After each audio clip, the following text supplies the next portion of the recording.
Good afternoon. We're here at Toombs County Middle School. Thank you for having us on Principal's Corner. Today, we would like to discuss some of our community partners. We're proud to partner with people in our local community as well as others. And today, we have some special guests with us. Ms. Amy Lane is our instructional coach, and she's going to talk a little bit about that and introduce one of our guests. Over the last month, we've had the opportunity to have a couple of our community partners to come in and join with us with doing different activities with our families and students. Several weeks ago, we had a STEM night, and we had Georgia Power to come in and do activities with our students and families. And today, we're privileged to have a group of young ladies from Georgia Tech who will be going into our science classes and doing some instruction on some STEM activities and specifically coding with students. And so I'd like to introduce to you Ms. Wendy Sun. She's going to share a little bit about what students are going to be doing today. Yeah. Hi everyone, I'm Wendy Sun. Nice to meet you. I am a second-year computer science major at Georgia Tech, and I'm part of Girls Who Code, and we are a student-run organization on campus. And what we do is we partner with local schools to teach middle schoolers and high schoolers how to code. We feel that computer science is such a large and diverse and important career path that it's important for us to introduce kids to it early, and so that's why we're trying to reach younger students. And this week, so over our spring break, we're traveling to schools like Toombs County Middle School, and we're going to be teaching the kids basic coding and doing some coding activities. Do you guys understand that? Yeah? Okay.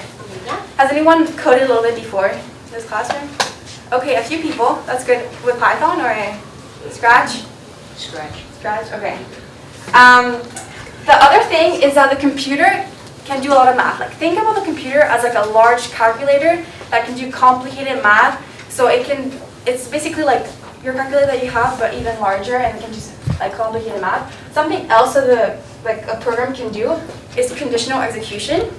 So we think of this as like if and else statements.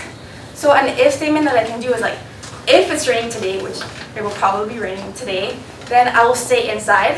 Else, I will play outside, right? And so that's an if it rains, then I'm staying, else I will stay. And then repetition, the computer is great for repetition because it can loop through a lot of things. If you have to like read a lot of papers, you can loop through all the reading like the papers and entity. And so we can have variables for anything. There's, for example, n equals 5. N is the name of the integer value 5. And now you can set it again to be n equals n plus 1.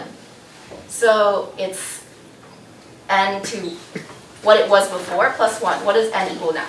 6. 6. Yeah.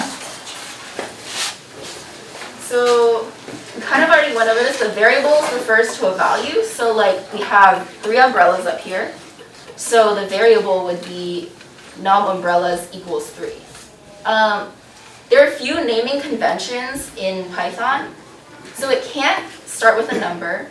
The variables need to have meaning. This is just good practice in general. You should name your variables appropriately. So instead of referring to the 3 as x, because you wouldn't know what x is in your program. Num umbrellas is a lot better because it's descriptive. And then case matters. So num umbrellas with an uppercase u is different from num umbrellas with a lowercase u. And this is true of like functions like print. If you do capital P instead of lowercase p, that's a different thing. And it won't recognize that kind of print. And then finally, it can't have a space. So you can't have num space umbrellas. It has to be all one word.